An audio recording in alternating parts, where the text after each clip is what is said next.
después del próximo año, enero 2023. Esta norma aplica específicamente para compañías de seguros. Entonces, es una norma de aplicación muy limitada. Luego tenemos la enmienda a la NIF 10, Estados Financieros Consolidados, la NIF 28, Inversiones en Sociedades y Negocios Conjuntos. Esta enmienda trata sobre la venta o contribución de activos entre un inversor y su asociado de negocios conjuntos. El ha diferido definitivamente la aplicación de esta norma. Sin embargo, permite que las compañías hagan una aplicación anticipada de la misma. Entonces aquí son situaciones muy específicas que afectarían a una transacción entre una matriz y una asociada o un negocio conjunto. Son situaciones muy puntuales.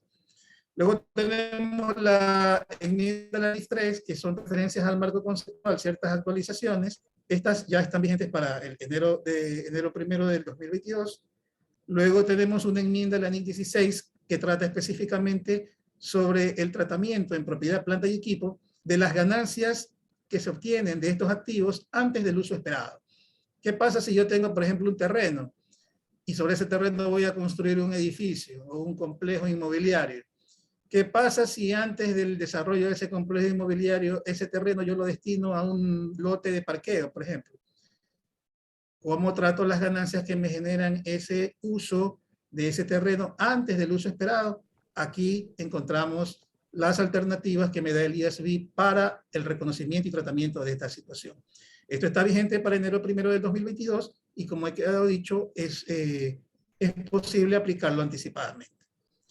Luego tenemos una enmienda de la NIF 37 que se refiere al tema de los contratos onerosos y está referida al tema del costo de cumplir un contrato. En ocasiones, para poder cumplir un contrato, yo tengo que incurrir en costos adicionales que de alguna manera no estaba previsto cómo tratarlos, o los registraba como gastos o podía diferirlo, tenía que ver alguna alternativa. Con esta enmienda se aclara el tema y la NIF ya define bien cómo se trata esta figura. Esto está vigente a partir del 1 de enero de 2022 y se puede aplicar anticipadamente. La siguiente, por favor. Tenemos luego, en la serie de mejoras anuales, tenemos que las mejoras anuales de las normas generalmente se hacen en periodos bianuales. Aquí tenemos la que corresponde al periodo 2018-2020.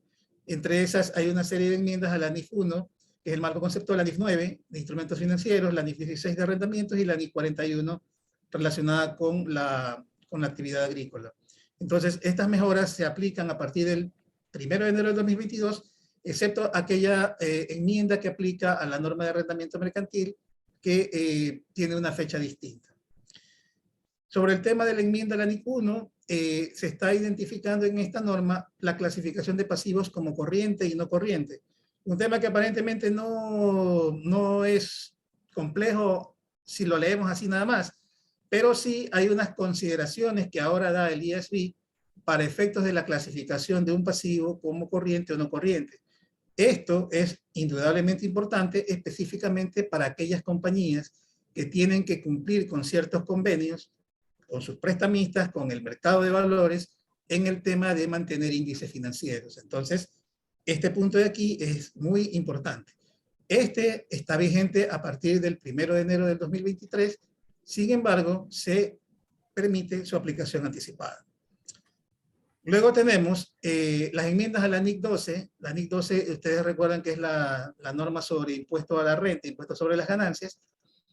En esta se refiere específicamente a aclaraciones sobre el manejo de los impuestos diferidos cuando surgen en una misma transacción. Una transacción como, por ejemplo, la que acabamos de conversar hace un momento de los arrendamientos por vigencia de la NIF 16. Tengo que generar un activo, que puede ser el inmueble, el activo de uso, y luego el pasivo correspondiente. Entonces, allí me dice esta aclaración a la NIC 12, cómo debo manejar el tema del impuesto diferido que se relaciona con estas partidas. Ahora, apartándonos un momentito, el tema de impuesto diferido pues va a ser más tratado con mayor detenimiento por Fernando, pero vale la pena indicar que, de acuerdo con la normativa ecuatoriana, hay ciertas transacciones que son específicas, definidas por el SRI, que generan impuesto diferido. No todas las transacciones generan este impuesto diferido. Entonces, hay que ver si es que esta transacción estaría dentro del reglamento a la Ley de Régimen Tributario Interno para la correspondiente, el correspondiente reconocimiento en estado financiero. Ok, está vigente también a partir del 1 de enero del 2023. Tenemos la enmienda de la NIC 1 y la declaración de la práctica 2, tiene que ver con el tema de la revelación de políticas contables.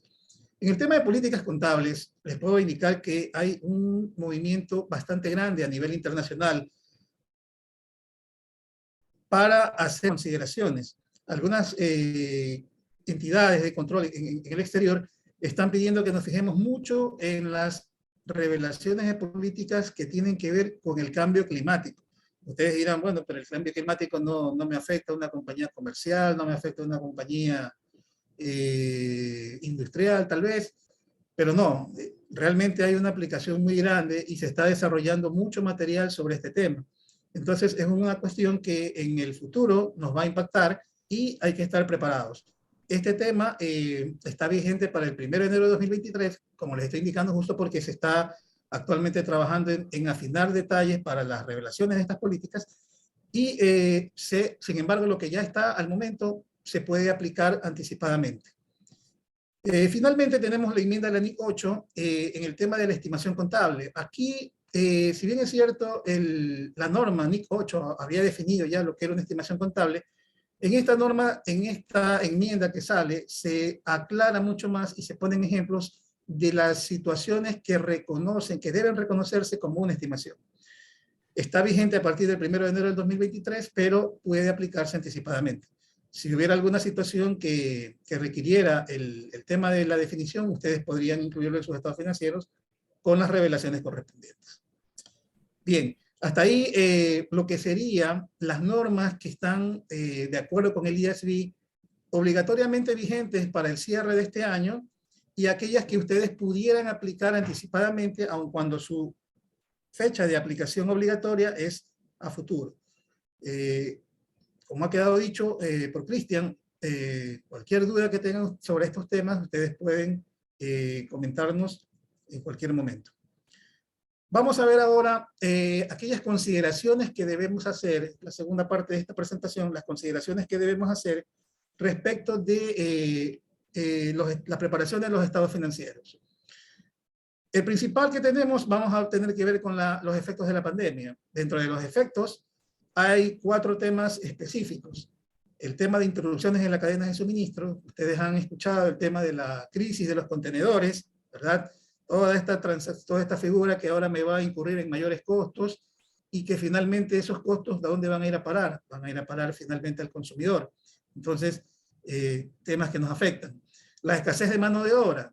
Obviamente, las empresas han estado cerradas, se ha tenido que prescindir de personal por la inactividad obligatoria, nos afecta de todas maneras. Los precios de las materias primas también, o sea, el hecho de no generar, de no producir, impacta en esta cadena. Y el tema de presiones inflacionarias generales, que todo este entorno finalmente resulta en esta situación, en presiones inflacionarias. Entonces, esto es una cuestión que no es privativa de Ecuador, de Colombia, Perú. Esto nos está afectando en todo el mundo. Realmente, también los diferentes estímulos gubernamentales que se están generando sobre los efectos de la pandemia para la población en general, también tienen que vernos, tienen que afectarnos. Entonces acá hay que ver efectivamente de qué manera podemos irlos resolviendo. Sigamos, por favor. ¿Qué otras consideraciones? El tema de la incertidumbre y los informes financieros. Como lo comentaba el auditorio hace un momento, la gran preocupación, el deterioro y la vida útil de los activos. Aquí yo quisiera hacerles una pregunta con la mano en el corazón, que me contesten ustedes con la mano en el corazón.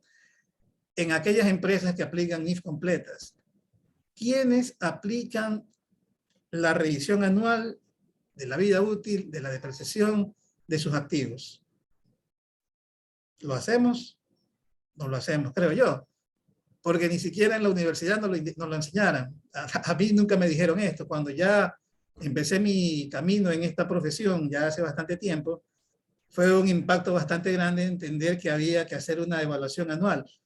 Y bueno, eso en algún momento lo aprendí, pero vi que en el tiempo las compañías realmente no lo hacen.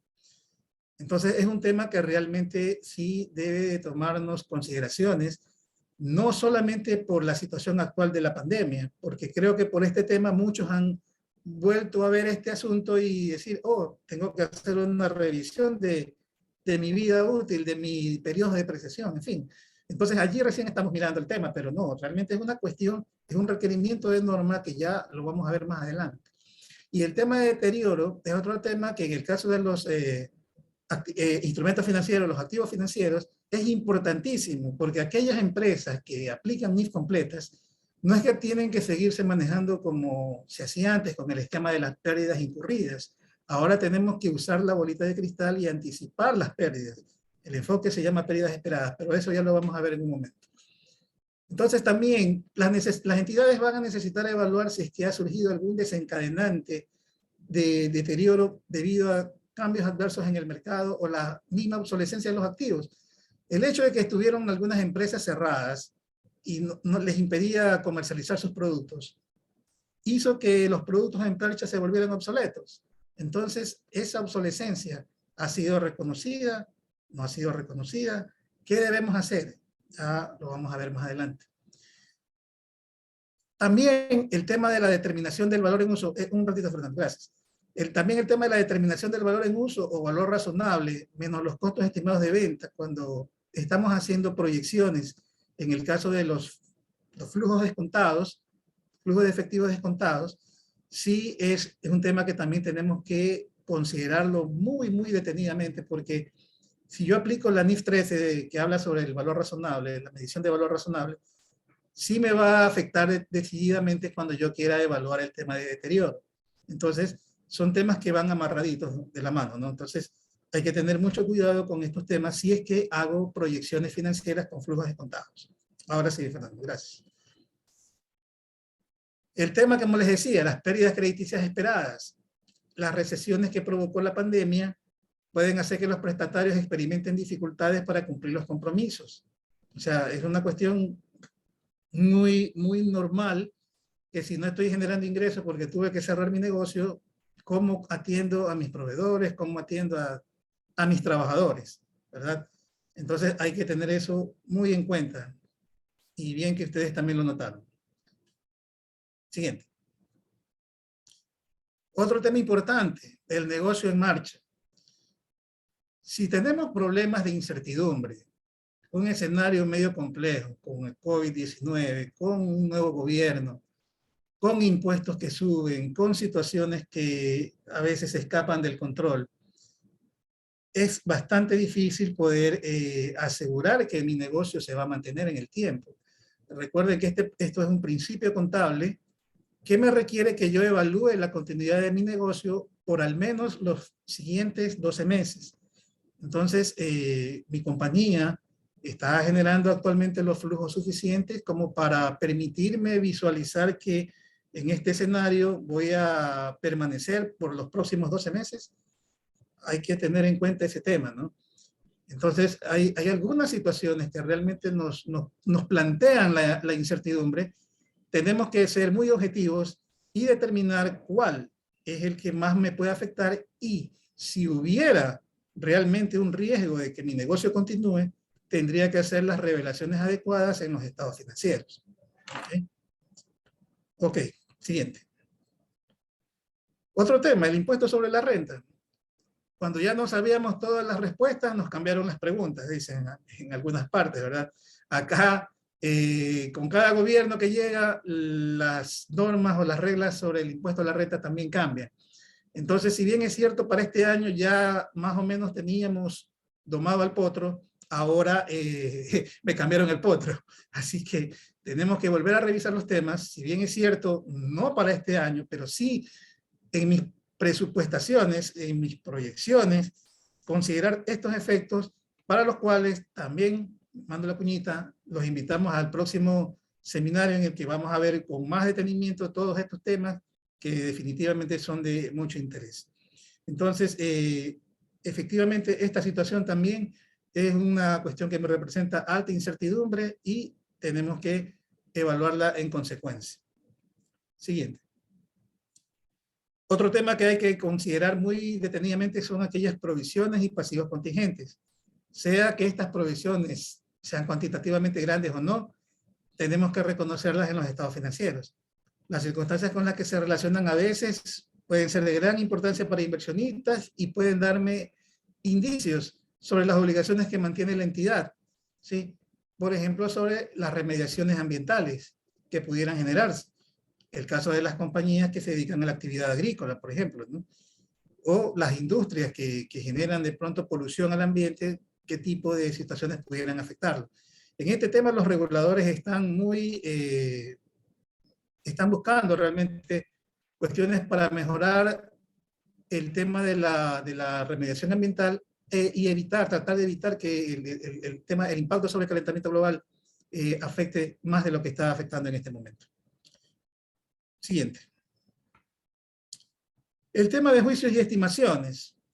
Todo lo que hemos hablado anteriormente, en mayor o menor grado, requiere la aplicación de juicio y criterio profesional. Las normas reconocen la importancia de la aplicación del uso del juicio y criterio. Entonces, es por eso que los mencionamos aquí, porque son cuestiones importantes que debemos considerar para el cierre de nuestros estados financieros. Entonces, como ustedes pueden ver, hay un escenario bastante grande, situaciones bastante complejas, con las que tenemos que lidiar, y hay que definir efectivamente un gran uso de juicio y criterio profesional para tomar la mejor decisión y plasmarlo en las revelaciones en los estados financieros. Ok. Vamos a ver ahora, de una forma muy breve, porque la verdad, por el honor al tiempo, no podemos ir desarrollando casos prácticos o situaciones muy complejas. Vamos a ir haciendo una comparativa entre lo que requiere la NIF completa y la NIF Pymes en relación con ciertas situaciones para el cierre en activos y pasivos. Entonces, estas Armando, cuestiones que vamos a ver... ahí tengo una pregunta. ¿Cómo podemos Ya, saber si una compañía necesita NIF completa y NIF Pymes para correcto. aterrizar? Perfecto. Bueno, en esencia, las NIF completas se pensaron en compañías que tienen que rendir responsabilidad social. Dicho de otra manera, compañías cuyos estados financieros o cuyas acciones se cotizan en un mercado de valores, ¿ya?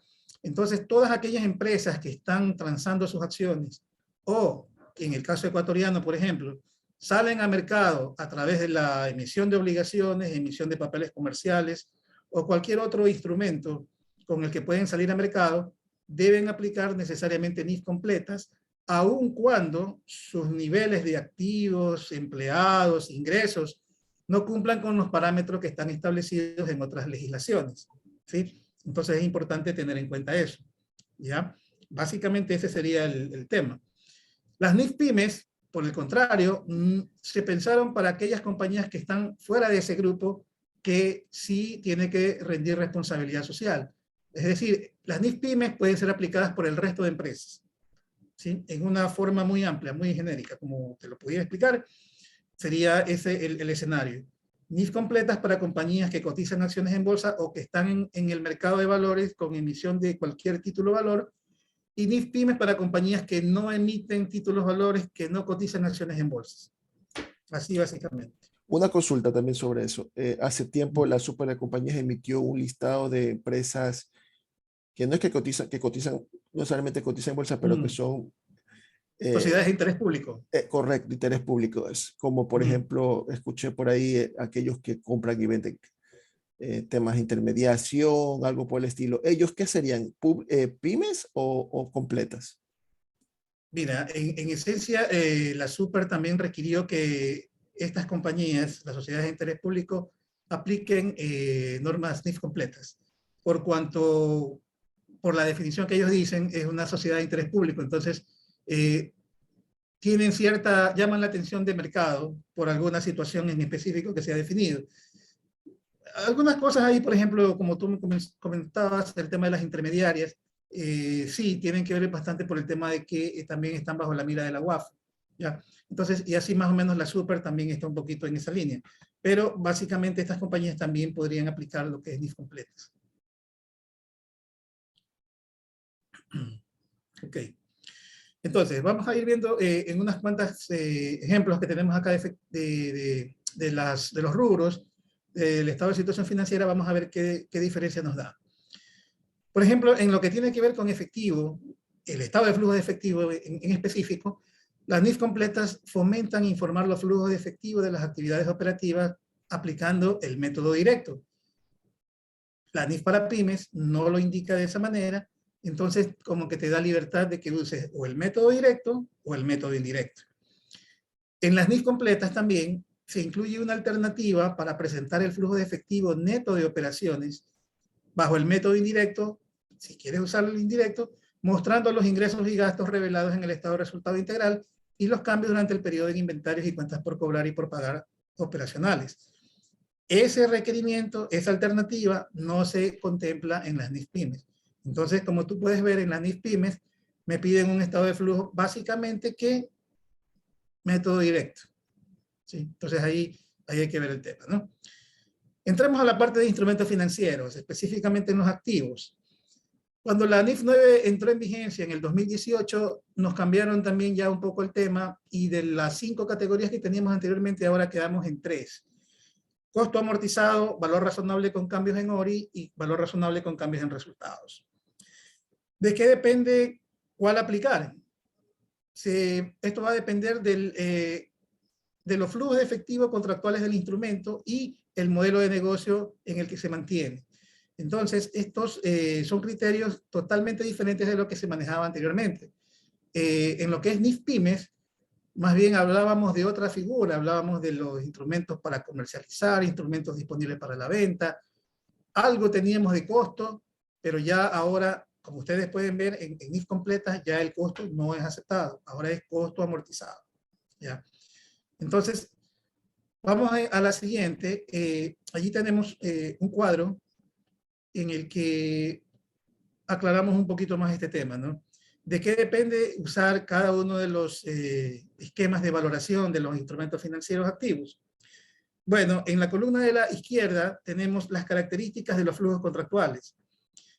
Los flujos de efectivo contractuales del activo son solamente pagos de principal e intereses, o lo que en la norma en inglés se denomina Solely Payment Principal and Interest, el SPPI.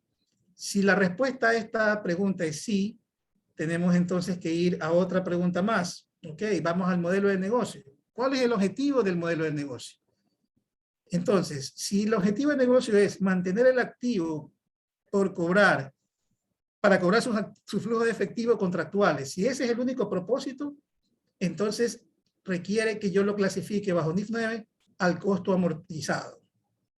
¿Verdad? Listo. ¿Hay alguna otra opción adicional al costo amortizado? En este escenario, la respuesta es sí. ¿Cuál es la otra opción? En el caso de que existan asimetrías contables, yo podría optar por reconocer a valor razonable con cambios en pérdidas y ganancias, en resultados integrales. ¿Ya? Son las alternativas que yo pudiera tener si mis flujos de efectivos contractuales son únicamente destinados a pago de capital e intereses, y si mi modelo de negocio es de que cobre esos flujos de efectivo tal como se ha definido. ¿Ok? Bien. Vamos al segundo escenario. El segundo escenario sería mantener el activo tanto para cobrar los flujos de efectivo contractuales como para venderlo. Yo pudiera decir que tengo un bono, ¿verdad? Y estoy haciendo los cobros de ese bono. Pero en algún momento tengo requerimientos o necesidades de liquidez y lo voy a vender. Entonces, estoy calificado en el segundo escenario que presenta el segundo cuadro. Y entonces allí la norma me dice entonces que tengo que registrarlo al valor razonable con cambios en otro resultado integral en las cuentas de patrimonio y me permite una reclasificación posterior a pérdidas y ganancias cuando ese activo sea realizado, ¿verdad? ¿Tengo otra alternativa? Sí, tengo otra alternativa, la que anteriormente habíamos visto, manejarlo directamente en el estado de resultados integrales en resultados. Entonces, esas son las dos opciones que tengo. Como pueden ver aquí, es el mismo tratamiento casi, porque lo llevo al ORI, al patrimonio, pero finalmente puedo reciclarlo al estado de resultados. En la otra alternativa no paso por patrimonio, sino que lo llevo directamente a resultados. ¿Ok? Entonces, dependiendo, si mi flujo de efectivo contractual es para pagar capital e intereses y ese activo yo lo tengo para, adicionalmente para venderlo, entonces estas son las opciones que tengo. Finalmente, la última opción que tengo en mi objetivo de negocio, de modelo de negocio, otras estrategias, ¿verdad? Hacer cualquier otra cosa con él, hacer un RIP, hacer alguna transacción totalmente diferente. Allí me pide la norma entonces que yo tengo que registrarlo al valor razonable con cambios en pérdidas y ganancias, en el estado de resultados integrales. En este escenario no tengo más alternativas, es la única opción que tengo y por lo tanto, si estoy ante un instrumento financiero que manejo de esta manera, no tengo más opciones que registrarlo solo como valor razonable con cambios en resultados. ¿Ok? Ahora, ya hemos visto qué pasa cuando los flujos de efectivo de los activos se dedican simplemente al cobro del capital y los intereses. Si no es así, voy entonces a la clasificación y me dice que en este caso debo de registrarlos al valor razonable con cambios en resultados. ¿Hay alguna opción? Sí, hay una opción que tiene que ver con en el reconocimiento inicial, y esto solamente se puede hacer con aquellos activos, instrumentos financieros representativos de instrumentos de patrimonio, o sea, acciones, ¿verdad? En el momento del reconocimiento inicial yo podría llevar una acción, instrumento financiero, al valor razonable con cambios en el ORI, en el patrimonio, y luego reclasificarlo posteriormente a pérdidas y ganancias si es que fuera el caso de que lo vaya a vender. Pero si lo mantengo para efecto de una inversión permanente, se quedaría como ORI, ¿no? Esa es una alternativa única para el caso de acciones en este escenario, en un escenario muy puntual. ¿Ok? Bien. Lo más importante, aparte de la evaluación, o como ya vimos la evaluación, el reconocimiento inicial, es el tema de la evaluación de este instrumento financiero. Y como ustedes han dicho, estimado auditorio, un tema sensible es el tema de la valoración. En este caso, la NIF 9 requiere el uso de una técnica que se denomina la técnica de pérdidas crediticias esperadas. Entonces acá requerimos proyectarnos para establecer cuánto es la pérdida de una cuenta por cobrar o de un instrumento financiero desde el día 1. ¿Sí?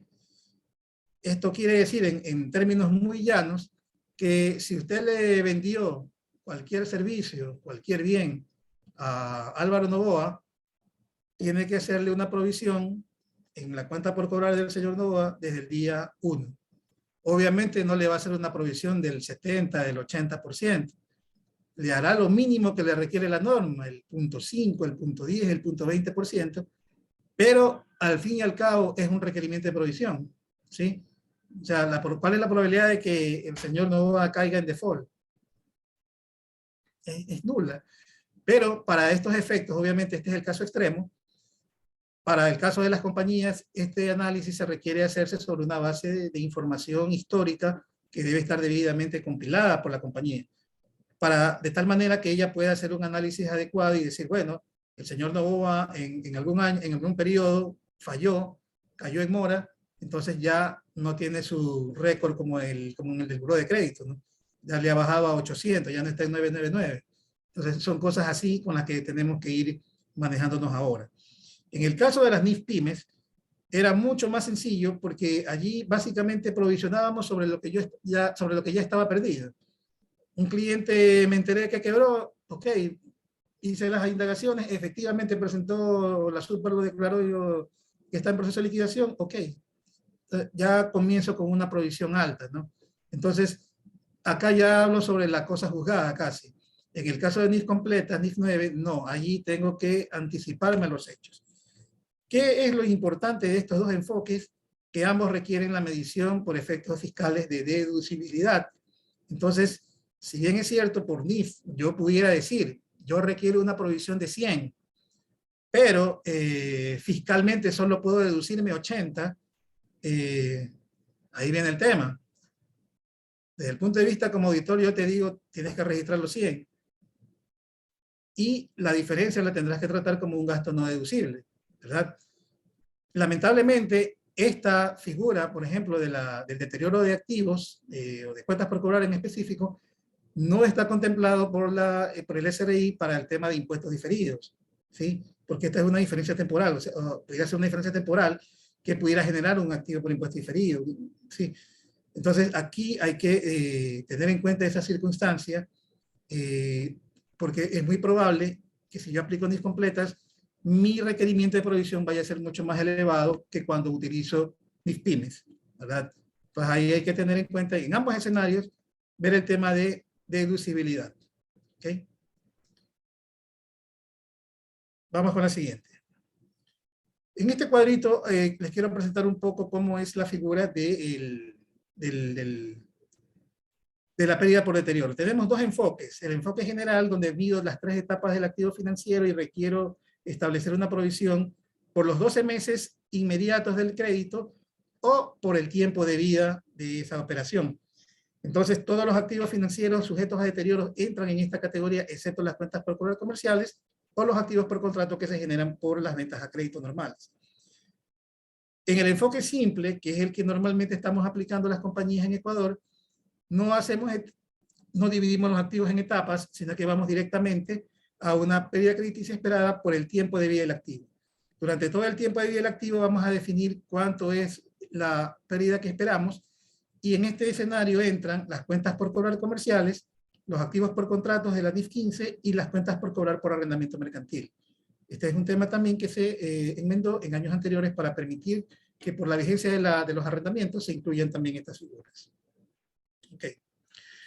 En el tema de inventarios realmente no tenemos mayores cosas. Creo que por el tema de tiempo vamos a ir pasándolas un poquito más rápido, Fernando.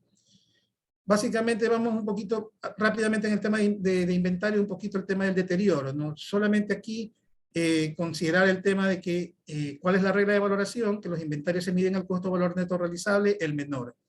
Si el valor neto de realización es menor al costo de adquisición, va a haber un deterioro. Entonces ahí es donde se tiene que ajustar los estados financieros, y ese ajuste da lugar a el nacimiento de un impuesto diferido, que está ahí en el reglamento de la Ley de Régimen Tributario Interno. Ok, pasemos para... En el caso de las propiedades, planta y equipo, aquí es lo que les indicaba hace un rato. Una revisión anual del valor residual, la vida útil y el método de depreciación. ¿Lo hacemos realmente? Creo que no lo hacemos. Entonces, acá esto es obligatorio bajo NIF completas, pilas. Bajo NIF pymes no se requiere, excepto que haya un indicio, algún cambio importante desde la última evaluación que se hizo o desde el último estado financiero anual que se presentó. ¿Ok? Entonces, mucho ojo con esto, considerar que hay que hacer esta revisión anual. Siguiente. El otro tema es que en la propiedad de planta y equipo, las NIF completas permiten el modelo de costo para las plantas productoras, un subconjunto de los activos biológicos. Las NIF pymes no las consideran. Para las NIF pymes, las plantas productoras siguen siendo parte del activo biológico. El tema aquí es que hay una exención por el tema del costo sin costo o esfuerzo desproporcionado. Siempre que el valor razonable de las plantas, de los activos biológicos, se pueda calcular sin costo o esfuerzo desproporcionado, puede aplicárselo a diferencia del costo. Okay. También en este caso podemos observar, por ejemplo, que las NIF requieren que un activo no corriente que no se deprecie mientras esté clasificado como mantenido para la venta. Puede tratarse de un terreno, un edificio mejor dicho, que está allí parado y que pienso venderlo. Lo clasifiqué como tal, pero el tema es que la depreciación, mejor dicho, no lo puede depreciar ese edificio mientras esté clasificado como mantenido para la venta. Bajo NIF pymes, sí debo hacer el cálculo de la depreciación. No hay esa exención que contemplan las NIF completas. Así que atentos con esta diferencia. En el tema de los activos biológicos, como habíamos dicho, la NIF 41 aplica a todos los activos biológicos, ¿verdad? Excepto las plantas productoras. Ok, el siguiente. Acá, siguiendo con los activos biológicos, en NIF completas yo tengo el modelo del costo para el reconocimiento inicial únicamente para los activos biológicos en los cuales los precios o valores de mercado no están disponibles. Esa es la condición. Y para los cuales estimaciones alternativas de valor razonable son claramente poco confiables. Las normas presumen que el valor razonable es fácilmente determinable en cualquier caso. Esta es una presunción que hacen las normas. Y efectivamente, si ustedes me preguntan, ¿es posible determinar la valoración de una plantación de banano, de una camaronera? Sí, es posible definitivamente. Entonces, ¿qué me puede llevar a que ese valor razonable de mercado no esté disponible? ¿Verdad? Es bien difícil. Si me dijeran tal vez que por el tema de la moneda, cuando estábamos en Sucre sí era un poco más inestable, pero ahora tenemos dolarización, entonces no hay esa incertidumbre o esa inestabilidad monetaria, entonces es bastante factible decir que el valor razonable es fácilmente determinable, ¿ya? Entonces hay que tener en consideración eso. En el caso de las propiedades de inversión, las NIF completas me permiten una elección de política contable entre el costo o el valor razonable con cambios en resultados. Pero esa política que yo elija tengo que aplicarla a todas las propiedades de inversión. No puedo ser selectivo. En el caso de las NIF pymes, no hay esta elección, sino que esto obedece específicamente a las circunstancias. Si la entidad puede medir el valor razonable sin un esfuerzo o costo desproporcionado, entonces esa propiedad deberá ser registrada al valor razonable con cambios en resultados. ¿Okay? No tenemos más alternativas aquí. Siguiente. En el caso de las propiedades de inversión, anterior, Fernando, por favor. En el caso de propiedades de inversión hay una situación muy específica también. Puede darse el caso que yo tenga un edificio, ¿verdad? Sea el propietario de un edificio, pero ese edificio yo una parte lo uso para la venta de mis activos, de mis artículos, la venta de mi producción, y el resto de las plantas del edificio lo utilizo como una inmobiliaria, o sea, arriendo las oficinas del resto de pisos. Armando, disculpa que te interrumpa. Tenemos 4 minutos para cerrar tu parte. Correcto, sí. Sí, gracias. De acuerdo, ok. Entonces, en ese caso pudiera darse la situación de que tengo que separar lo que uso propiamente en el desarrollo de mis actividades como propiedad, planta y equipo, y lo que utilizo para efectos de obtención de renta como propiedad de inversión. Entonces, tenemos que hacer esa segregación, ¿verdad? Y aquí están presentadas en el slide las características que deben seguirse en cada caso. Ok, la siguiente. En el caso de los pasivos, los instrumentos financieros, básicamente no hay sustanciales diferencias. Lo único que podemos mencionar aquí es el tema de que las obligaciones a largo plazo es preferible hacer el cálculo de la tasa de interés efectivo y generar la nueva tabla de amortización. De tal manera que no hagamos los registros contables sobre la tabla de amortización que genera la entidad financiera, sino sobre la tabla del costo amortizado. ¿Ok? Vamos adelante. Ahí tenemos dos pequeños ejemplos. En el siguiente, Fernando, dos pequeños ejemplos de cómo funciona cada caso. Y vamos al tema final de la jubilación patronal, ¿no? En el tema de la jubilación patronal, las NIF completas requieren que el estudio actuarial se utilice con la técnica denominada método de crédito unitario proyectado. La NIF de pymes no requiere el uso específico por el tema del costo o esfuerzo desproporcionado, no requiere que el estudio actuarial se utilice haciendo este método. Se puede hacer otro método que lo describe la norma, pero ojo, en ningún caso queremos decir que no hay que hacer estudio actuarial. No nos confundamos como en años anteriores que decíamos, la provisión de jubilación patronal ya no es deducible, no se requiere estudio actuarial. No, para NIF completas es obligatorio. Para NIF pymes hay una exención en la cual yo puedo utilizar otro método, pero siempre voy a requerir el estudio actuarial efectuado por un experto en la materia. Okay. Se entiende eso, Armando, porque siempre va a existir la obligación de pago de acuerdo con las normas laborales, ¿correcto? Es correcto, así es. O sea, y según la norma contable también prevé que estos beneficios los va a ganar el empleado en el tiempo, inclusive después de su permanencia en la empresa. Y lo último aquí sobre jubilación patronal es que en NIF completas las ganancias y pérdidas actuariales van al ORI en patrimonio y en las NIF pymes hay una posibilidad de que se vayan a resultados. ¿Ya? Puede estar en ORI, en patrimonio, o pueden estar en el estado de resultados integrales. Los efectos tributarios, que esto ya ustedes conocen, dan origen a partidas de impuestos diferidos. Esto está reconocido en la Ley de Régimen Tributario Interno. Por lo tanto, esto es tema también para nuestros queridos amigos expertos de Balta. Con eso creo, Fernando, culmino mi participación, agradeciéndoles nuevamente la oportunidad y quedamos a la orden con cualquier duda que tengan respecto de lo tratado. Sí, muchas gracias, Armando. Sí, sí, gracias por la actualización 2021 de temas y IFRS contables. Muy bueno. Por ahí yo tenía una duda. Tú hablabas sobre la NIF completa, son principalmente para aquellos que tienen obligaciones o acciones que cotizan en bolsa. ¿Eso significa que es solamente para la entidad que cotiza o también para sus subsidiarias? Buena pregunta, Fernando. La obligación es en realidad para la compañía, digamos, en este caso podría ser la matriz, por así decirlo, ¿ya? Pero no olvidemos que se requeriría el estado financiero consolidado de la matriz con todas sus subsidiarias. Entonces, en ese caso, es bastante probable, y de hecho, ya la norma también contempla qué hacer con una subsidiaria, por ejemplo, no una empresa que debe aplicar ni y la matriz. Entonces, ahí, por ejemplo, los cargos. Pero, en caso, yo te diría que la matriz es la que está obligada por default. Si esos estados financieros tienen que presentarse ante un ente regulador, es muy probable que se requiera también que los estados financieros de las subsidiarias sean auditados para permitirle al auditor, en este caso, poder expresar una opinión sobre el estado financiero consolidado. Esto pudiera variar si la matriz, digamos, tiene 3 subsidiarias y esas subsidiarias representan el 10% tal vez de los estados financieros consolidados. O sea, si es inmaterial, no sería necesario desde el punto de vista de auditoría el requerimiento de auditoría externa para las subsidiarias.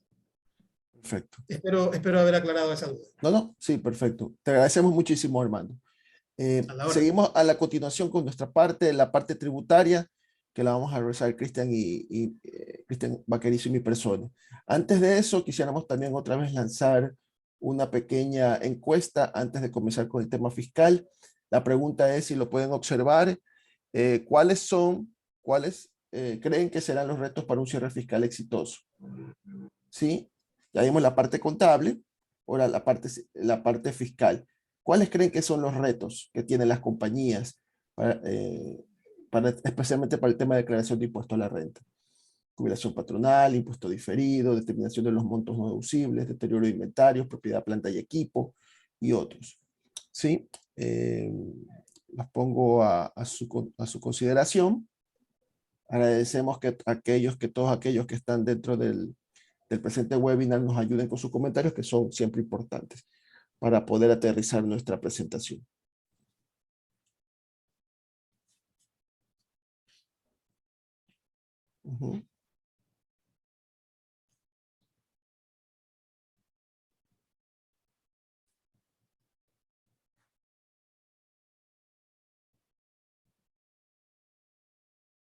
Sí, todavía falta personas.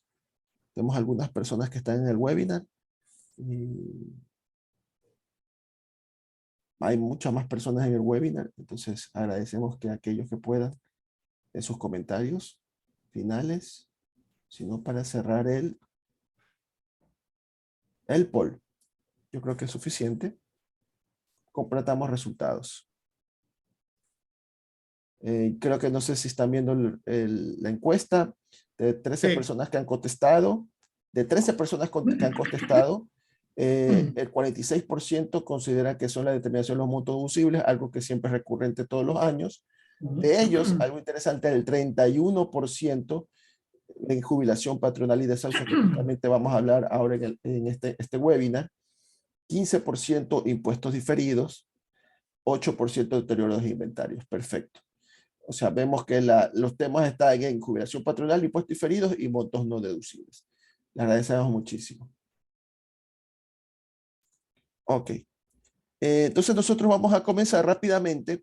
Como este es un webinar muy ejecutivo, lo que vamos a ver es lo que nosotros como Balta consideramos que son los elementos más importantes que ustedes tienen que considerar para su cierre fiscal 2021, que tienen que presentarlo en abril 2022. No estamos considerando las reformas tributarias del año 2022. De hecho, ustedes luego lo podrán ver en nuestras páginas, en nuestras redes sociales. Fue una de las primeras conferencias que hicimos sobre este tema. Lo podrán ver posteriormente cuando subamos los respectivos videos. Pero nos vamos a enfocar en temas que consideramos a veces generales, pero principalmente ciertos tips que deben considerar las empresas. ¿Sí? Sobre ese punto, primero quiero considerar que primero qué es un ingreso o qué es un concepto de renta. Siempre acordémonos.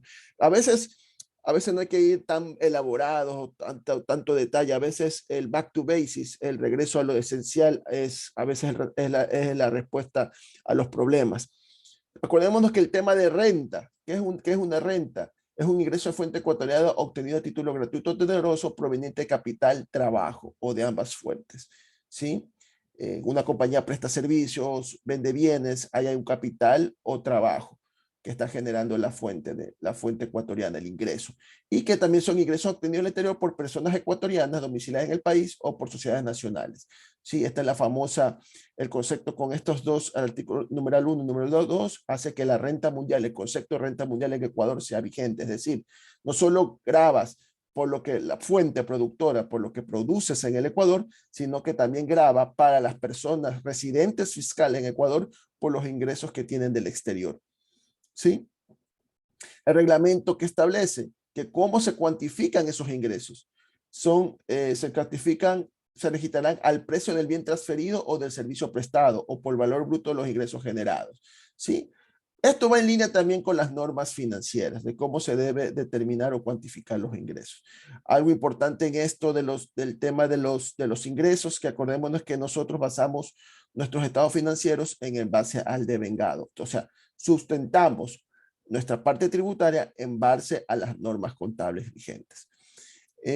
Algo general, ¿qué es la base impositiva? ¿Cómo determinamos el impuesto a la renta? Primero, son las sociedades las que están obligadas a llevar contabilidad, por ende, como lo decía Armando, tendrá que aplicar NIF pymes o NIF completa, dependiendo en qué segmento o qué grupo se encuentre. Para el caso de las personas naturales, usualmente los que ganan o no ocupen los umbrales para obligados a llevar contabilidad, tendrán que llevar solamente un libro de ingresos, costos y gastos. Pero los que superan en los límites, es decir, un ejemplo, $300,000 de ingresos al año, al siguiente año están obligados a presentar obligados a llevar contabilidad, o sea, pueden ser considerados como unas NIF pymes. Algo importante, los estados financieros. ¿Cuál es nuestra base impositiva, nuestra base de presentación? Son los estados financieros bajo normas contables NIF. Y esto es importante resaltar porque hace muchos años atrás, ya creo que la costumbre ya ha sido disminuida, que antes se pensaba que la norma contable tenía que ser registrada bajo lo que decían las normas tributarias.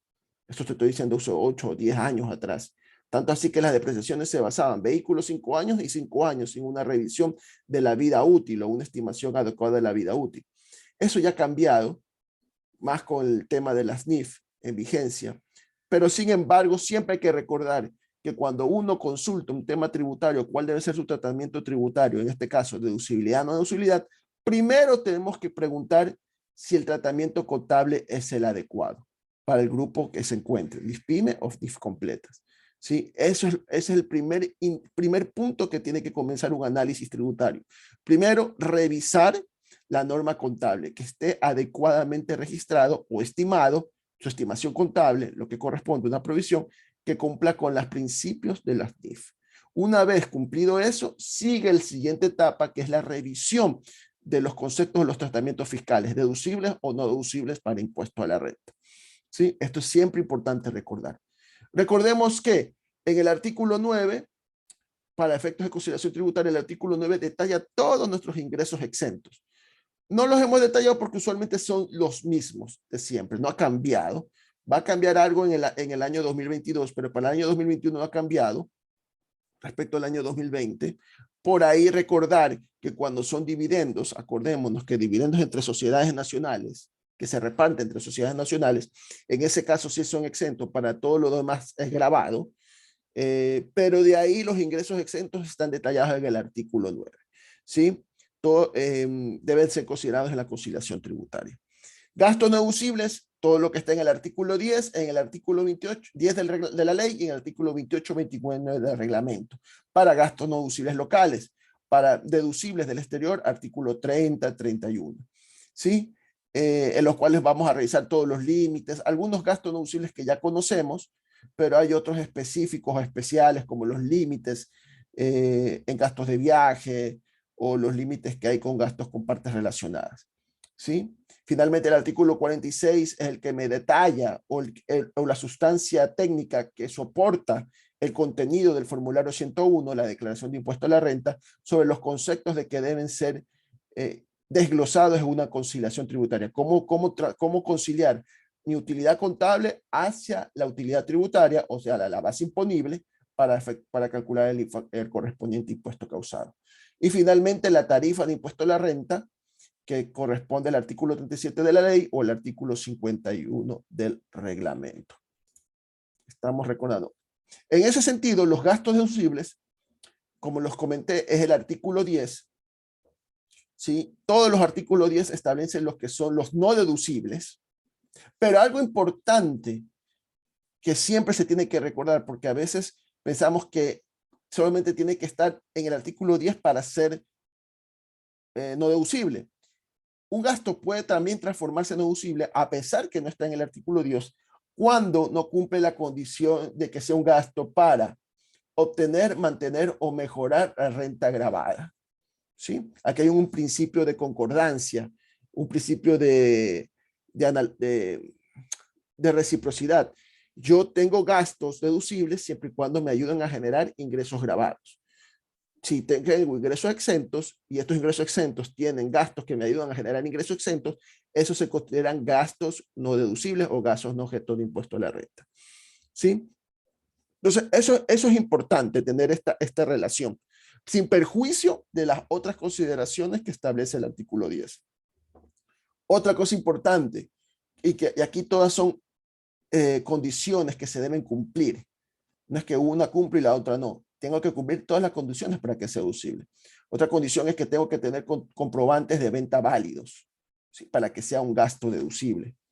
Las deducciones referidas en el artículo 10, como les comenté, transacciones bancarias, la bancarización de $1,000 en adelante, ¿sí? Esa es parte también de la revisión que como contadores, de hecho controllers y gerentes financieros debemos hacer para la determinación de la conciliación bancaria. Tiene que estar bancarizado. Tiene que haber las retenciones efectuadas por parte mía, compañía, a mis proveedores para que ese gasto sea deducible conforme a las resoluciones de retenciones. Y algo importante, y creo que aquí lo voy a molestar a Cristian, sustancia económica. Sustancia económica que está en el artículo 17 del Código Tributario, que establece que va parecido a lo que dice la norma financiera, en el sentido de que lo importante es la sustancia antes que la forma o la legalidad.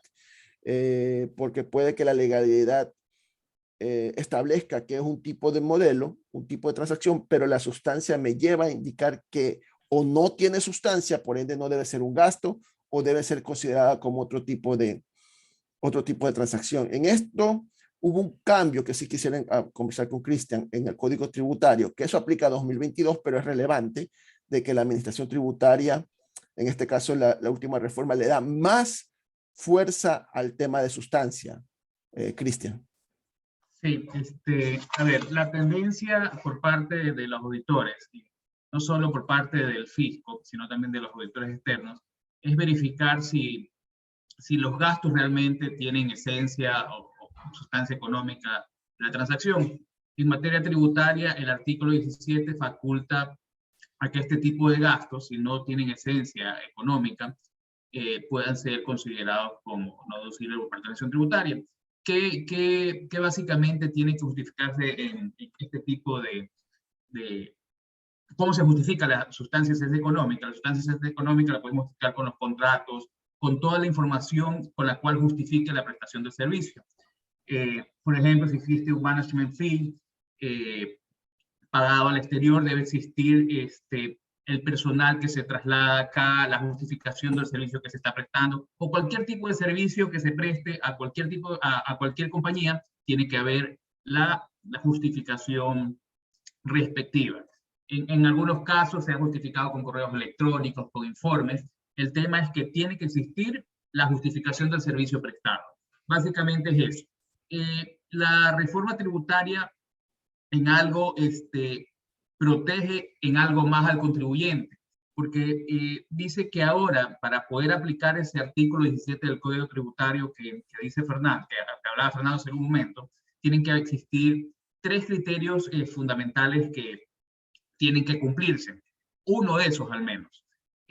Básicamente, el primer criterio es que si es que es neutro, o sea, no existe ningún perjuicio hacia el Estado. Me refiero a que si una compañía lo consideró como gasto y la otra compañía lo consideró como un ingreso grabado, y justifico yo ante el fisco que no existe ningún efecto tributario, ya que la otra sociedad grabó el impuesto respectivo, no debería el fisco observarme o glosarme por ese servicio, por el hecho de no poder justificar la esencia o sustancia económica. Y yo simplemente justifico, me enfoco a que el otro contribuyente pagó el respectivo impuesto. En otro caso, otro criterio es que básicamente no se, dentro del sector, sea de uso normal la metodología o los actos o contratos que se apliquen. Básicamente, si yo justifico dentro del sector agrícola que existe una metodología específica, un modelo de contrato específico, del cual, basado en este sector, yo lo justifico y que existe una naturaleza o un procedimiento normal en el sector, yo podría también desconocer la aplicación de ese artículo 17 del Código Tributario. Básicamente eso, bueno, tienen que cumplirse estos criterios para que el fisco pueda aplicar esta disposición del artículo 17 del Código Tributario. Sí, hay algo interesante en la reforma que luego lo vimos en su momento en la conferencia, que justamente ahora, si una compañía tiene gasto y la compañía tiene ingreso y paga impuestos y al final tiene un efecto neto porque las dos son sociedades nacionales, ya no es como antes que el fisco veía a cada entidad como forma individual y yo castigaba al que tenía el gasto, pero no castigaba el de ingreso, no me había un ajuste de corresponsal. Sí, ahora sí lo va a existir, como que es más, la idea es como que va más alineado a una lógica antes que meramente verlo cada entidad de forma individual. Eso es un punto importante de la reforma 2022. Sí, otro punto otro criterio que olvidaba decirlo, Fernando, es que si ya existen antecedentes jurisprudenciales que han tratado sobre el mismo tema o sobre la misma naturaleza del gasto, ya este criterio también puede ser apelado por parte del contribuyente y la administración tributaria no podría glosar o observar basado en el artículo 17 del Código Tributario. Pero esto es aplicable para lo venidero, o sea, a partir del ejercicio económico 2022. ¿Ahí es jurisprudencia, triple reiteración o es solamente un caso? Jurisprudencia, cuando habla de la norma tributaria, jurisprudencia habla de fallos de triple reiteración. O sea, triple reiteración significa que un juez sobre el mismo tema haya sentenciado de la misma vez y luego el tribunal lo haya sobre el mismo como caso, correcto, y la Corte en pleno haya resuelto esto como jurisprudencia obligatoria. Perfecto, listo, gracias. Por ahí nos preguntan si la sustancia o esencia económica no es suficiente con la factura. No, no es suficiente con la factura. La factura es un cumplimiento de formalidad, en el sentido de que si yo recibo una factura, se entiende que hubo un gasto, pero más allá de la factura es si esa factura, si yo recibo un servicio, efectivamente, ¿qué servicio recibí? No solamente, y hay que probar no solamente el desarrollo del servicio, también qué resultados, por qué lo pedí, porque si yo pedí un servicio es porque yo espero un beneficio futuro. Entonces también eso es parte de la revisión. ¿Sí? O sea, hay que justificar todo el ciclo económico, ¿no? Correcto. Que realmente existe la factura, que existe la retención, que existió el pago, que existió la justificación del servicio. O sea, uno tiene que justificar todo el ciclo económico. Básicamente, ¿por qué los jueces y la postura de la administración tributaria? Y bueno, es muy conocido por todos los que estamos en materia, estamos inmersos en la materia tributaria. Sabemos que se dio mucho el hecho de compra de facturas de compañías fantasmas o inexistentes. Entonces, muchas planificaciones, o más que planificaciones, muchos procedimientos de evasión tributaria por esta vía se dieron es que trataron de cumplir todo el ciclo económico. O sea, pero en algunos casos el ciclo económico también se lo justifica con la naturaleza o la justificación de la naturaleza o la prestación del servicio. Entonces, en algunos casos se realizaba la factura, se realizaban las retenciones, inclusive existían los pagos, pero el contribuyente no lograba justificar realmente que se prestó la prestación del servicio. Entonces, se dieron muchísimos casos y en corte se resolvieron, oye, justifícame todo el ciclo económico. Y el ciclo económico también es justificarme que el servicio se prestó. Correcto, gracias. Siguiendo por esto, vamos a ver rubros que consideramos los más importantes. En unas siguientes conferencias que haremos el próximo año, haremos mucho más detallada de cada rubro, pero ahorita los que creemos que podrían ser relevantes. Están relacionados a la encuesta que hicimos. Inventarios. No ha cambiado la norma. Recordar que cuando tenemos pérdida por baja de inventario, es decir, bajamos inventario porque perdimos, no podemos venderlo por aves circunstancias, la norma señala de que tenemos que o destruirlo o donarlo a una institución sin fin de lucro para que sea deducible. Y lo importante de eso es que haya la declaración jurada, en la cual establece que el bodeguero, contador, representante legal firman esta declaración jurada que tiene incidencias importantes, porque al firmar una declaración jurada tiene hasta procesos penales, y en caso que la administración tributaria revisa y ve que eso es erróneo, esa declaración jurada puede tener hasta indicios penales, creo que hasta 3 años por un tema de perjurio.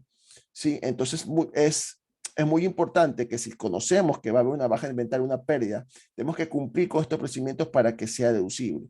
Ahora, si no tenemos esto, ya lo vamos a ver en impuestos diferidos, como lo que habló Armando con el tema de valor neto realizable, o la obsolescencia o el deterioro de los inventarios. En propiedad, planta y equipo, tampoco ha cambiado la norma. Esto es para recordarnos que la norma textualmente dice que primero que la vida útil del bien tiene que estar bajo la técnica contable. Entonces ahí recordamos otra vez NIF 16. No es que es la técnica tributaria, es la técnica contable la que me determina el monto de depreciación anual, el valor residual y todos estos temas de los equipos. Una vez que yo he determinado contablemente cuánto es el valor de vida útil, yo lo comparo con la vida útil máxima que me permiten las normas tributarias. ¿Sí? Y diferencias, es decir, que pueden significar una depreciación acelerada, deben ser castigadas como gasto no deducible, salvo que yo pida previamente ante el SRI una autorización para una depreciación acelerada. Es decir, vamos a poner un ejemplo. Tengo un equipo que yo he determinado que la depreciación es de 6 años, pero de acuerdo a la norma tributaria son hasta máximo, tiene que ser de 10 años para adelante. Lógicamente que contablemente versus lo fiscal yo estoy haciendo una depreciación acelerada.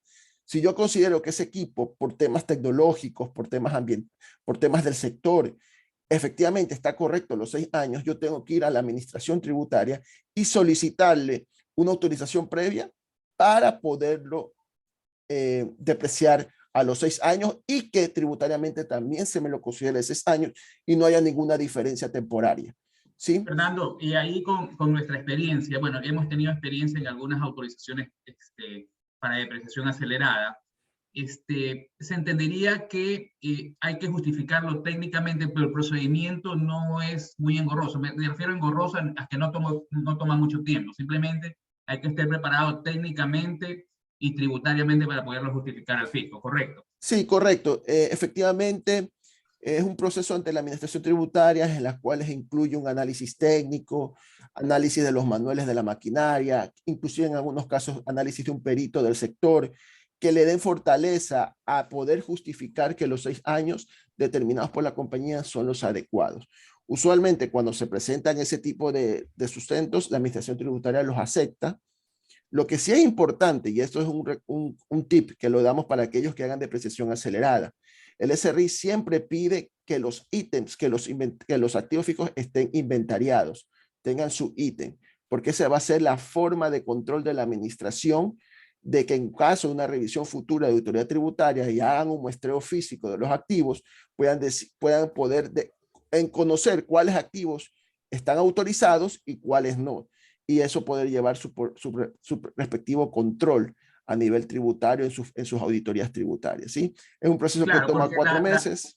La Sí. posición del fisco sale con la autorización y te describe todos los ítems. Ahí, Fernando, y ese es un punto importante, porque en las ocasiones que nosotros hemos hecho de presión acelerada, cuando existen maquinarias que por efecto de su operación, anualmente existen sustitución de piezas, esto hay que irlo agregando dentro de los ítems. O sea, hay que pedir a la administración tributaria justificar que estas partes y piezas fueron sustitución de otras partes y piezas para que el equipo pueda seguir funcionando. Entonces, es un tema también que hay que tomarlo en consideración, porque si existen ítems que no están considerados, definitivamente la administración tributaria te lo puede glosar. Entonces, hay que irlos Correcto. actualizando a medida que se vayan sustituyendo por el mantenimiento de estos equipos, ¿correcto? Correcto, ahí hay un tema de la técnica contable también, ¿no? Si el repuesto no es material, se absorbe dentro del activo fijo que está siendo arreglado, reparado, ¿no? Entonces, si hay unos procesos, lo importante ahí son, yo creo que para un óptimo resultado en depreciaciones aceleradas, lo que hemos visto, que he llevado algunos casos, 3 casos grandes, es hacer una buena estrategia y una buena planificación de prepararnos para el proceso de auditoría, porque la administración tributaria va a venir a revisar los activos a mi casa, a mi empresa. Entonces hay que prepararnos, hay que tener listos todos los papeles para que sea adecuado. Pero de que es factible, ¿no? Eso no se lo puede negar. De ahí, recordarnos también, impuestos diferidos se mantienen, ¿sí? Como lo decía Armando, tenemos, aquí hay algo interesante porque nuestra administración tributaria establece expresamente qué rubros contables son o qué partidas son consideradas impuesto diferido. No es como en otras normas que solamente dan el concepto general de la NIC 12, diferencias temporarias imponibles, deducibles, revisiones de activos pasivos, y en algunas jurisdicciones solamente establecen de que cuando alguien pagó una provisión, en el futuro tienes el derecho a recompensarte por un tema de lógica económica, ¿sí? Eso no hay en el Ecuador. En el Ecuador lo que hay es que hay actualmente 13 casos de impuestos diferidos. Todo lo que está fuera de esto, a pesar que haya una diferencia temporaria, no la podemos considerar porque nuestra norma tributaria solamente establece esto. De forma que si tengo impuestos diferidos diferentes a estos, no los puedo hacer diferidos.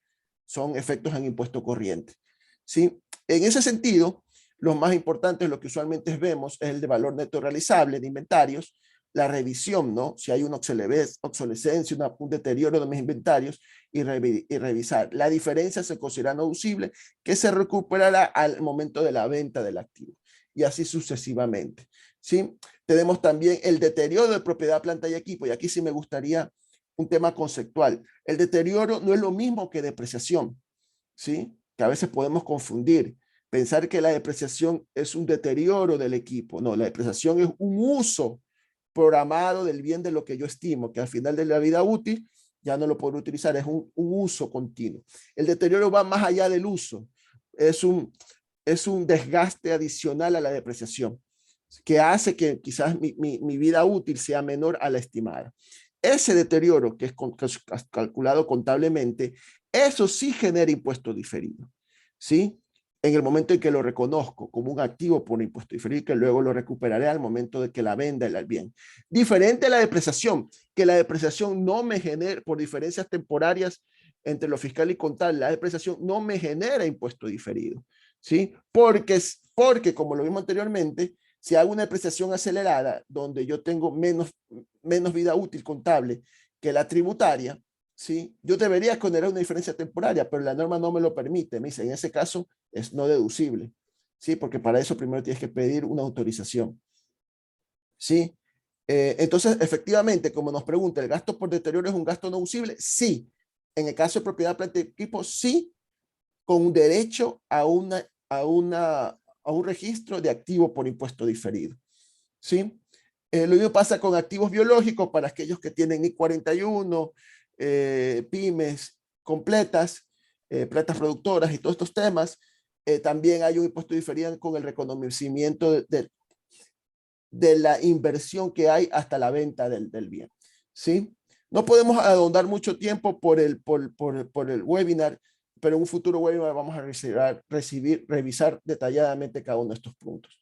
Lo que sí me interesa, quisiera ponerlo a colación con ustedes, son el número 11 y el número 13. ¿Sí? El número 11, provisiones por pago de desahucio y jubilación patronal y el arrendamiento. 13, NIF 16. ¿Sí? Con el tema del activo por derecho en uso. ¿Sí? Como bien lo decía, perdón. Ahí está. Como bien lo decía Armando, en el ANIF 16 tenemos que crear un activo por derecho de uso con efecto al arrendatario, es decir, aquel que reconoce el gasto, no para el arrendador, para el que reconoce el ingreso. En el caso del arrendatario ya tenemos conceptos de costo amortizado, pasivos, que va a haber una diferencia temporaria al inicio del año, durante y al final del contrato de arrendamiento, con respecto al gasto de arrendamiento que se reconoce en el año 2021. ¿Sí? En ese tipo de diferencia temporaria también nosotros tenemos derecho a un activo por impuesto diferido con reconocimiento en los estados de resultados a nivel tributario, con derecho a reconocerlo en el momento en que el activo diferido, el arrendamiento termine su contrato de arrendamiento. ¿Sí? Y el de jubilación patronal, que queremos conversarlo también, porque en el año 21 acordémonos que comienza una nueva forma del cálculo de jubilación patronal, el tema de utilidad, que ojo, esto es algo interesante, porque en el año 2022 es diferente. Con la reforma tributaria esto ya no cambia. Es decir, hemos tenido 4 cambios desde el año 2017 hasta esta fecha. ¿Sí? Pero en el año 2021, que es el que nos interesa, recordar que son deducibles siempre y cuando se cumplan 2 condiciones. Provisión de jubilación patronal para empleados mayores de 10 años y a su vez que esas provisiones estén aportadas en efectivo en un fondo de inversión administrado por una compañía de la Bolsa de Valores de la Mercado de Valores del Ecuador. Si no es deducible para aquellos empleados menores a 10 años. ¿Sí? Y genera impuesto diferido para aquellos empleados que cumplen la primera condición, que sean mayores a 10 años, pero que no cumplan con el aporte. En ese caso sí se genera un impuesto diferido, en ese caso un activo por impuesto diferido que se va a reconocer o se va a compensar al final, al momento en que se cancele, es decir, cuando la persona se jubile y por el monto pagado. Entonces, esto es lo que tenemos que tener, este tip tenemos que tenerlo en cuenta. Esto sería para el 2021, Fernando, ¿no? Porque sí, todo lo a partir 2021. de 2022 esto se reforma, ¿no? Sí, se reformó totalmente. Sí, pero como estamos cierre 2021, esto tenemos que considerar. Correcto. Tanto es así que hay una resolución 56 que fue emitida el 19 de diciembre de 2021 que aclara lo que está en la ley por parte de la administración y dice que efectivamente todo, como lo decía Armando, todo tenemos que estarlo con un estudio actuarial, ¿sí? A ver, eso también es interesante porque sí, lo hacemos con actuarios, pero no es una obligación legal hacerlo con actuarios. Lo puede hacer la compañía, pero por un tema de eficiencia, economía de escala, lo hacemos con actuarios porque ellos son expertos. Ese estudio actuarial me va a decir el monto máximo que tengo que poner como provisión del año, y ese es el monto máximo que puede ser revisado para este tema de deducibilidad mayor a 10 años o menor a 10 años. Es deducible el monto que corresponda al año 21, lo que diga el actuario, lo que se registró como año 21, no de años anteriores, y que la creación del fondo, como lo vimos anteriormente, que es necesario para su deducibilidad, que es otro concepto más, dice que este tiene que ser constituido hasta antes de abril del 2022. 1. 2. Ahí tiene que estar solamente destinado a pago futuro de la obligación patronal. Y 3. Estar conformado por el valor de la publicación de la jubilación patronal correspondiente al personal que ha cumplido por lo menos 10 años. ¿Sí? Yo tengo que llevar a ese fondo solo aquellos que tienen 10 años para arriba. Los de menos de 10 años no están obligados. Si cumplo con esas condiciones, se cumple la condición del fondo, más los 10 años, se cumple que el 100% es deducible y no hay impuesto diferido. Si no cumplo con estas condiciones, puede ser totalmente no deducible para los de menos de 10 años y diferido para aquellos que tienen más de 10 años, pero que no han cumplido con el tema del fondo. ¿Sí? Finalmente, acordarnos que los gastos personales hasta el año 2021 podían ser deducidos para las personas naturales que tenían ingresos netos inferiores a $100,000. Todos aquellos que reciben $100,000 anuales o superior no tienen gastos personales, salvo que tengan enfermedades raras o huérfanas, ¿no? Entonces, en el momento en que ustedes van a presentar, de hecho en enero presentan su RDEP, chequear que la retención sea de forma adecuada. Por cierre de 2021. Acordemos que en 2022 con la reforma ya no hay gastos personales, pero sí hay el concepto de rebaja de impuesto a la renta, ¿no? Eso lo pueden ver en nuestro primer webinar. Recordarnos también que una vez que tenemos el impuesto causado, tenemos nosotros los famosos créditos tributarios que no han cambiado, retenciones de impuesto a la renta que no hacen nuestros clientes, ¿sí? De impuesto a la renta, y también acordarnos que tenemos el ISD, especialmente para los que importan, ¿no? ISD en las materias primas, insumos y bienes, el 5% que pagué y que estén dentro del listado del Comité de Política Tributaria, también ese es un crédito tributario que tienen las compañías para determinar su impuesto a la renta por pagar. Sí, hemos querido, es corto el tiempo, hemos querido sintetizar lo que creemos lo más relevante para el año 2021, sin en caso llegasen a tener otras dudas, nosotros como Balta estamos listos para que nos escriban y nosotros lo vamos revisando sin ningún problema. Por ahí, para terminar con la exposición, creo que hay una consulta que hicieron. Dice, si mi actuario es del exterior, ¿puedo sustituir la responsabilidad del gasto de desahucio y jubilación en los casos pertinentes? Muy buena pregunta. No hay norma que te diga que no puede hacerlo. ¿Sí? No hay norma. Entonces podría ser utilizado. Claro está que deben haber todos los sustentos económicos, todas las bases para el cálculo y la estimación, especialmente en Ecuador. Bueno, eso toman de estadísticas del INEC y todo esto, el cálculo de estimación de vida de las personas, todo eso. Pero si está calculado adecuadamente, es un documento válido. ¿Sí? Es un documento totalmente válido. Entonces, hay otra pregunta que aquí me hacen, pero en el formulario 101 hay un casillero que pide el RUC del actuario. Sí, lo pide el RUC del actuario, pero como es netamente informativo, ¿sí? Pero por norma, no hay norma tributaria que te establezca que tienes que hacerlo con un actuario. Y de paso con el exterior, no lo establece, ¿sí? Entonces, ese RUC es informativo. Ahora, si es informativo, podría usted poner el RUC de la compañía del exterior, y si no es posible por las parametrizaciones del formulario, dejarlo en 0, porque es netamente informativo. Usted al final tiene el documento. Lo importante es que, eso es importante, lo importante es que ese estudio sea hecho de forma correcta y validado, porque luego va a ser validado por la administración tributaria.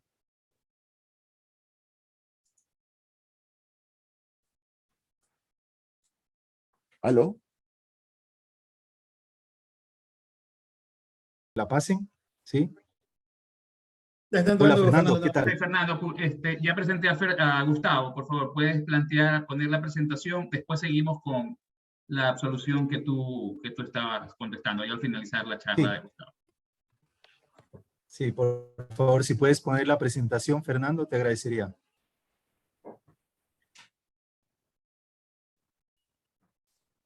Bueno, buenos días con todos. Antes, mientras Fernando pues soluciona el inconveniente, yo les agradezco mucho por la participación. Quiero agradecer a los amigos de Balta, grandes amigos, Fernando, Cristian, Armando también, nos conocemos desde hace mucho tiempo y ha sido un gusto para mí pues compartir esta jornada con ustedes. Bueno, yo soy Gustavo Verde Soto, represento a la firma española Usadi. Nosotros somos especialistas en procesos de BPO, utilizando ampliamente la tecnología, ¿sí? Entonces, hacemos BPO financiero, contable, tributario, administración de nóminas, gestión de recursos humanos. Somos partners de Microsoft y utilizamos abiertamente la hiperautomatización y el RPA para gestionar nuestros procesos. Creo que va a ser la encuesta, Fernando. No te escuchamos, Fernando, estás en silencio. Fernando, no te escuchamos, estás en silencio. Bueno, la votación que les pedimos que por favor contesten tiene que ver con cuál cree usted que será la tecnología o cambio exponencial que tendrá más impacto en esa industria. Pongámonos desde la perspectiva de un CFO, de un gerente financiero, de un gerente de contabilidad. ¿Cuáles ustedes creen que son las tendencias que más impactarán en la industria? Puede ser el Internet de las Cosas, Machine Learning, inteligencia artificial, la robótica, que es algo que ha impactado notablemente, el Big Data, la innovación o cambio de cultura, el blockchain, criptomonedas, metaverso u otros. ¿Cuál cree usted que puede ser la tendencia o cambio exponencial que tendrá más impacto en su industria? Por favor, si nos pueden ayudar con esta perspectiva.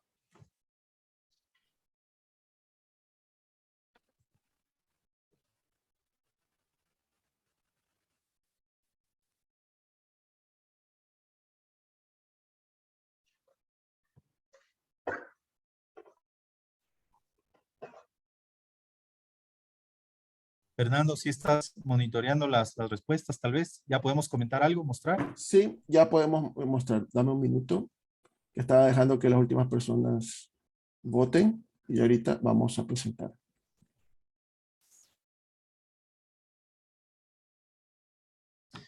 Perfecto, vemos que algunas personas indican que la inteligencia artificial, la automatización o el Digital Process Automation con un 43%, de hecho es una de las tecnologías exponenciales que más impacta en los procesos tributarios y contables que desarrollamos.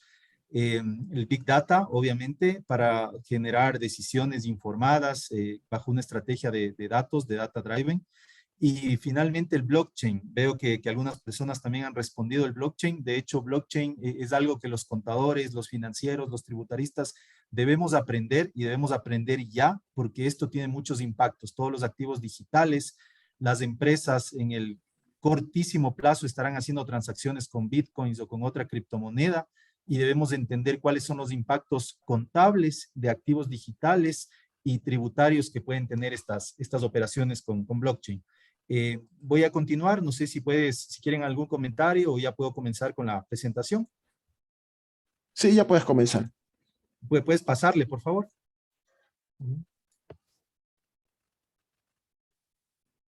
Bueno, lo que vamos a ver ahora brevemente, dado el tiempo, lo que me ha quedado, bueno, las tecnologías exponenciales, la hiperautomatización de los procesos, vamos a ver por qué los robots están listos para gestionar los procesos, oportunidades de implementar Digital Process en sus compañías, los beneficios para el talento que esto tiene y algunas conclusiones.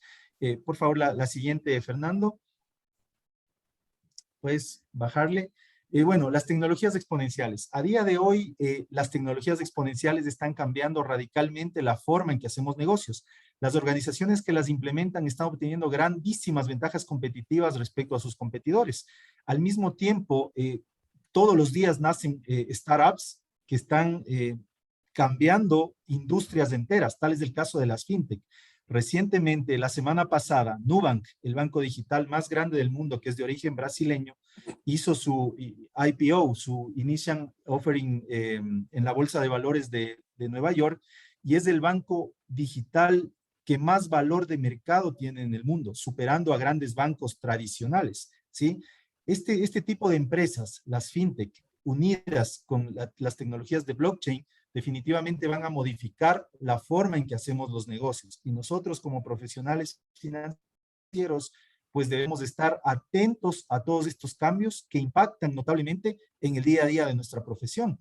Hay otros procesos, otras tecnologías como la robótica, el Internet de las Cosas, la inteligencia artificial. Todos los días estamos inmersos en estos procesos y debemos estar pendientes. Esta imagen de la derecha grafica claramente cómo el mundo va evolucionando. Hace 10 años, prácticamente 10, 11 años, de esa forma se hacían las tomas aéreas, ¿sí? Para películas, para comerciales, etcétera.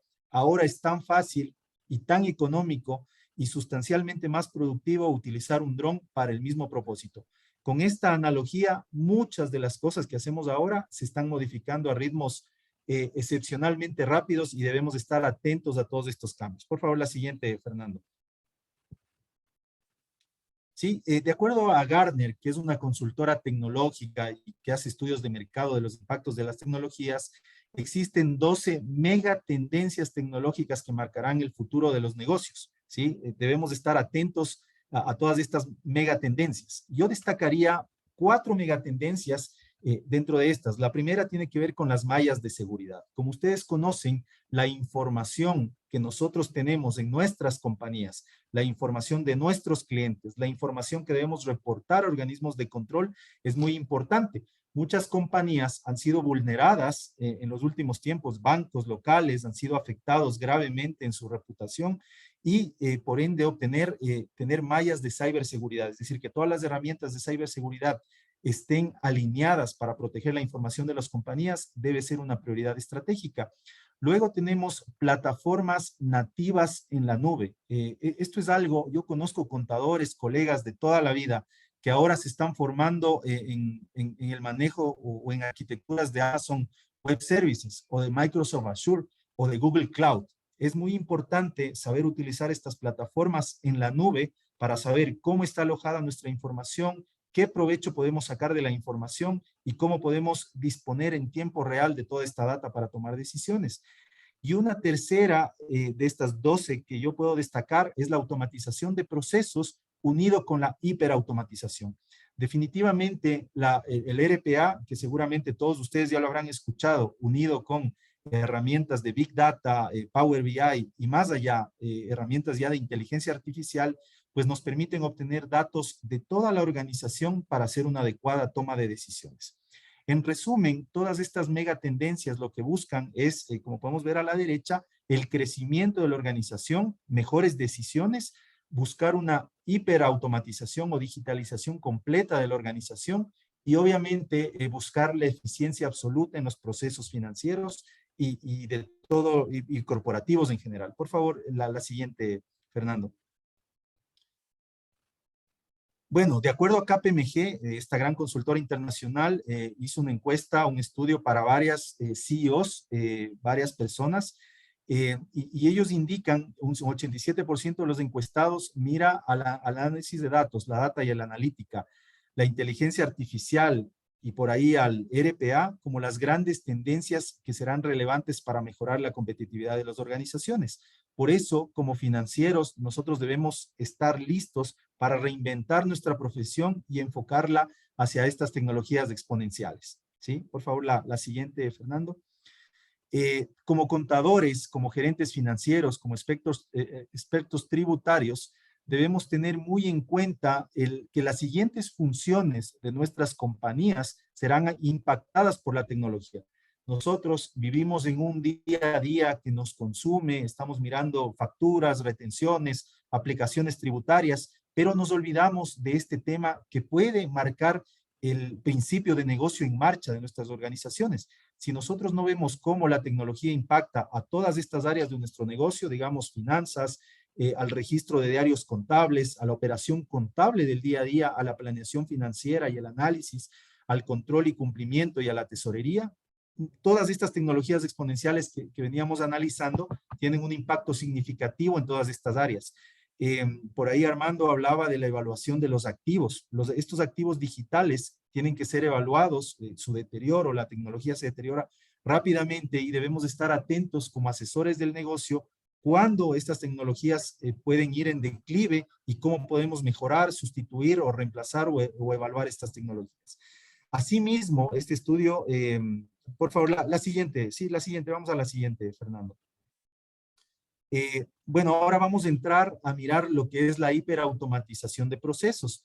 De acuerdo a Forrester, a esta gran consultora de estudios tecnológicos y de perspectiva de mercado, indica que el mercado de la robótica para 2025 será de alrededor de 7.2 billones de dólares. Yo creo que se ha quedado corto con esta perspectiva porque ahora existen muchas compañías que ya están inmersas en procesos de automatización y apoyando a clientes de todo tamaño a hiperautomatizar sus procesos, ¿sí? De acuerdo a Forrester, también el 78% de los líderes empresariales están dispuestos a aprovechar trabajadores digitales. ¿Qué significa esto? Empleados o emplear esta fuerza de trabajo digital para desarrollar actividades que no generan valor. Esto propone o cambia un paradigma para nosotros como profesionales, porque al ya no estar haciendo, digamos, actividades de poco valor, ¿sí? Es increíble cómo seguimos 5 o 6 años de universidad para estar picando facturas vamos a redimensionar la forma en que trabajamos, vamos a generar más valor. Al lado derecho podemos ver, según Gartner, cuáles son las tecnologías de RPA que están impactando significativamente. Tenemos grandes competidores como UiPath, Automation Anywhere, Blueprints, las plataformas de Microsoft. Nosotros somos aliados, partners globales de Microsoft, tienen unas muy buenas herramientas para automatizar muchos procesos, ¿sí? Y ese estudio está realizado por Gartner y podemos ver cuáles son las herramientas que destacan en este ámbito de la hiperautomatización. Por favor, vamos a la siguiente, Fernando. Pero bueno, ¿qué es hiperautomatización? ¿Qué es RPA? A la izquierda podemos ver que es un software que automatiza procesos transaccionales.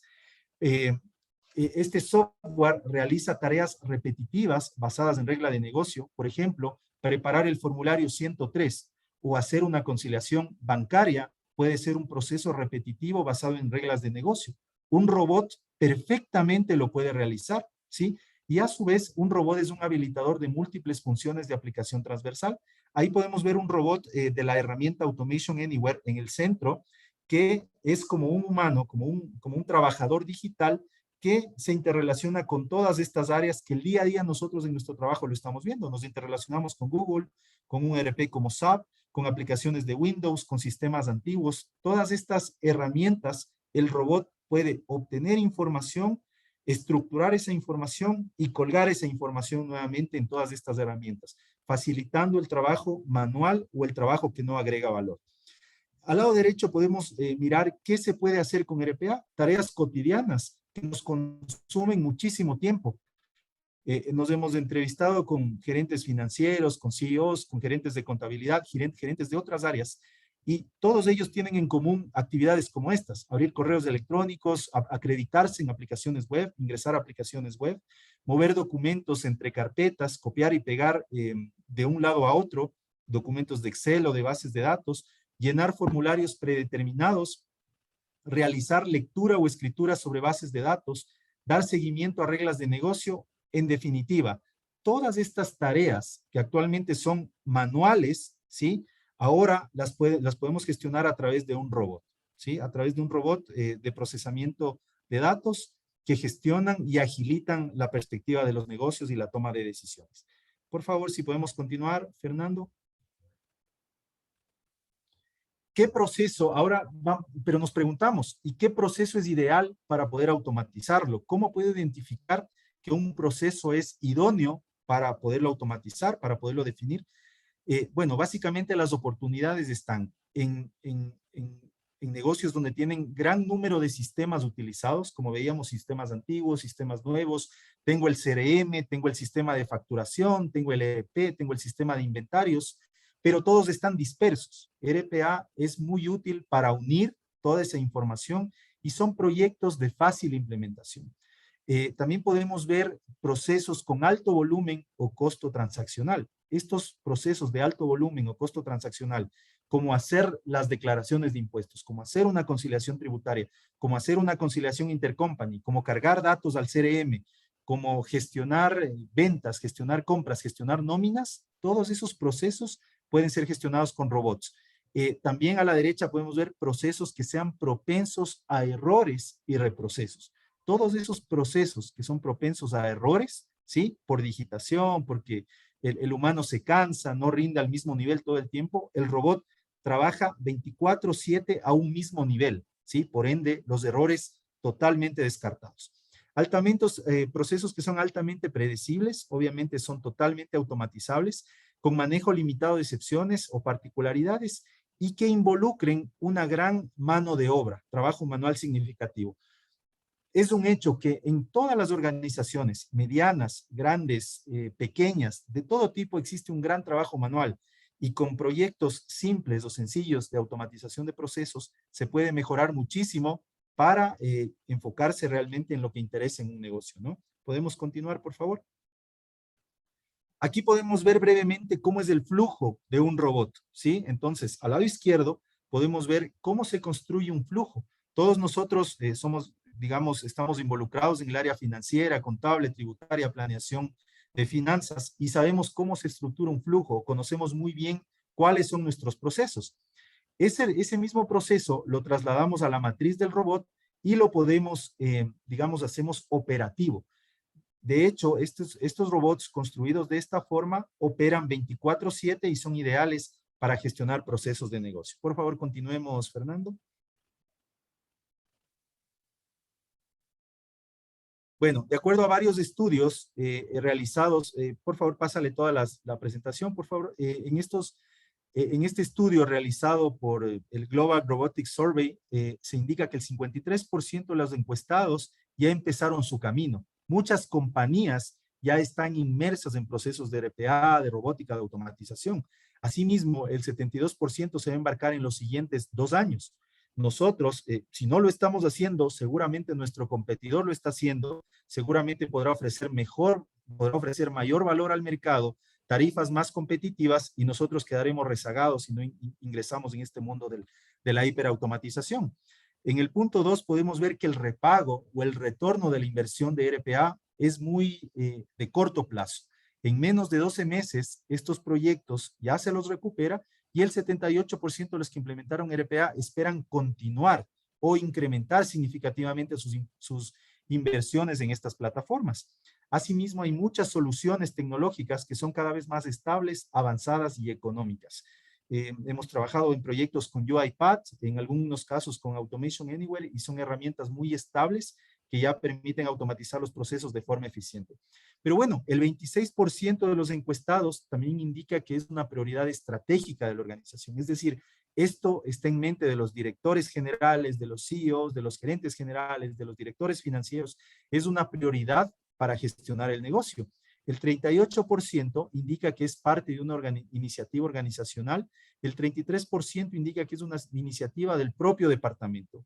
Generalmente se ingresa por el área financiera, el gerente financiero mira los beneficios y luego, pues, esto se extiende a toda la organización, al área comercial, al área de marketing, al área de recursos humanos, al área de operaciones. Esto es totalmente transversal. Por favor, continuemos.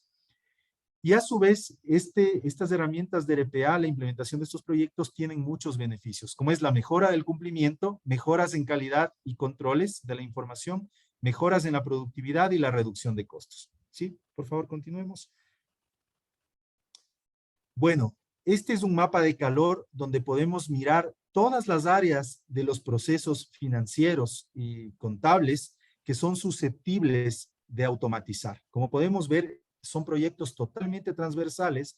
Vamos desde cuentas por cobrar, cuentas por pagar, caja, en nóminas hay inmejorables oportunidades para automatizar, en el flujo de adquisiciones, en los proyectos contables, gastos de viaje, contabilidad general, manejo de inventarios, precios de transferencia, el momento de recopilar información de relacionadas, contabilidad de activos fijos, cierre de libros, reportería, etcétera. Este es un mapa de calor que nos demuestra que existen oportunidades en todas las áreas o flujos de procesos financieros contables, siendo que esto es totalmente escalable hacia otras áreas del negocio. Por favor, Fernando, continuemos. Y siguiendo con las oportunidades de implementar dentro del análisis del balance general, revisiones de conciliaciones, etcétera, soportes de contraloría, planificación y control, procesos de fin de mes o de cierre, análisis, revisiones, declaraciones y actividades operativas como tesorería, conciliaciones, caja, nóminas o los informes para reguladores. Todas estas áreas son susceptibles de automatización. Por favor, continuemos, Fernando. Bueno, aquí se puede ver, insistiendo con esto, todas las áreas financieras contables son susceptibles de automatizar y la idea es evaluar dentro de la organización qué áreas son susceptibles de mejora, poder analizar, entender el proceso y proponer la implementación de herramientas de automatización. Según el Doing Business del Banco Mundial, el Ecuador, una compañía intermedia de Ecuador invierte 664 horas al año haciendo impuestos. ¿Qué incluye esto? Formulario 103, formulario 104 y, y los impuestos de los empleados, ¿sí? 664 horas. Esto equivale a tener a equipos de trabajo casi la mitad del año trabajando para el SRI prácticamente, ¿sí? Estamos trabajando para el Servicio de Rentas Internas. Si ustedes pueden ver, la media de América Latina y el Caribe son de 330 horas. El promedio de América Latina y el Caribe en estos procesos son de 330 horas. siendo el rendimiento de los países de la OCDE, de ingreso alto, países desarrollados, de 159 horas, y 49 horas invierte Singapur en la preparación de los impuestos anuales. ¿Qué quiero decir con esto? Nosotros sabemos, estamos inmersos en los procesos de cumplimiento tributario, que de esas 664 horas, por lo menos un 70% de horas son horas que no agregan valor, son horas de cargar información, descargar información, copiar y pegar, digitar datos, etcétera, quedando muy poco tiempo para el análisis. Por eso es lo que no podemos mirar riesgos, no podemos hacer perspectiva tributaria, no podemos mirar qué se viene, qué tendencias, porque estamos metidos o enfocados en ese 60-70% de actividades netamente operativas. Yo he visto en compañías de todo tipo ejércitos completos de personas para hacer trabajos que pueden ser realizados por robots, ¿no? Bueno, aquí lo que podemos ver en el círculo es que un 20% de la información que utilizan las compañías son datos estructurados, quedando un 80% de información totalmente desestructurada que no la utilizamos y que los robots son precisos para poder escarbar esos datos de varias fuentes, como son videos, audios, emails, documentos, logs, social media, y poder consolidar esos datos con la analítica que ya tenemos y tomar mejores decisiones para la compañía. No todo está en el ERP. Hay muchos datos que están fuera del ERP y que son útiles para la estrategia del negocio. Aquí podemos ver cuál es la evolución de RPA. En un principio podemos ver los proyectos de Robotic Process Automation como tareas repetitivas o de poco valor agregado, pero esto evoluciona hacia procesos de automatización inteligente, donde los robots ya son capaces de tomar decisiones e inclusive de inteligencia artificial, donde ya toman decisiones complejas y sustituyen en algunos casos procesos complejos del negocio, agregando mayor valor. Entonces, esta es una evolución y abajo podemos ver las herramientas que se utilizan para ese proceso. Esto trae consigo grandes beneficios para el talento. Aquí podemos ver la teoría, el gráfico de la teoría de la difusión de la innovación de un gran docente norteamericano, Everett Rogers. Él expuso esto en 1962 y para todo proceso nuevo existe esta curva, este ciclo, digamos. Primero están los innovadores, quienes adoptan rápidamente los procesos, en este caso las hiperautomatizaciones. Luego están los early adopters, ¿sí? Los que miran que los innovadores les va bien y también quieren adoptar. Nosotros nos hemos topado con clientes de los que quieren ya, quieren rápido, son innovadores. Luego son esos seguidores que ya quieren mirar cómo le ha ido a la competencia, cómo van con esto. Luego vamos a la mayoría temprana, donde la mayoría se interesa, conoce, y algunos toman la decisión de incursionar, otros no. Es como esto de las bitcoins, por ejemplo. Ahora eso genera mucha incertidumbre, muchas personas han entrado, otros no. Y luego al final tenemos los laggards o los rezagados, que son los que nunca van a innovar, nunca van a cambiar, toda la vida se ha hecho de esa forma y quieren seguirlo haciendo de esa forma y no están dispuestos al cambio. Esos, en esta era digital, eso aplica para todo, compañías, profesionales, asociaciones, etcétera, definitivamente van a salir del juego más temprano que tarde. Entonces, lo recomendable es embarcarse en estas tecnologías y poder implementar e identificar oportunidades en nuestro negocio. Este es un ciclo rápido de cómo va a evolucionar los departamentos financieros. La naturaleza de las transacciones va a cambiar. Vamos a utilizar blockchain y automatización de procesos. El papel de las finanzas será otro, será diferente, con información o ciclos financieros en tiempo real. El autoservicio será la matriz de todo. Estará totalmente a disposición en la nube la información rápida para tomar decisiones. Los modelos operativos cambiarán. La gente cambiará y migrará seguramente hacia otras posiciones. Obviamente, quien se involucre con los temas de tecnología. Los ERPs evolucionarán de una forma radical. Los datos, toda la información o decisiones serán basadas en datos y la fuerza laboral y los lugares de trabajo cambiarán de forma radical, ¿sí? ¿Cuáles son los beneficios para el talento? Reingeniería de procesos, cambio transformacional, aprovechar diversidad intergeneracional. Vamos a trabajar personas con más experiencia, mayores, con chicos jovencitos que nos van a impulsar a utilizar esas nuevas tecnologías, crear experiencias, trayectorias profesionales de rápido crecimiento, ser consciente de la necesidad de tener un propósito, hacer uso de tecnología para transformar los puestos de trabajo, etcétera. Una serie de beneficios para el talento y la transformación. ¿Cómo era hace 10 años? Nosotros que tenemos ya más experiencia o más tiempo, digamos, de uso en la profesión. Antes se valoraba mucho el conocimiento técnico y la dedicación. Tenía que estar clavado en la oficina 12, 14, 15 horas y eso es lo que valoraban en mi lugar de trabajo.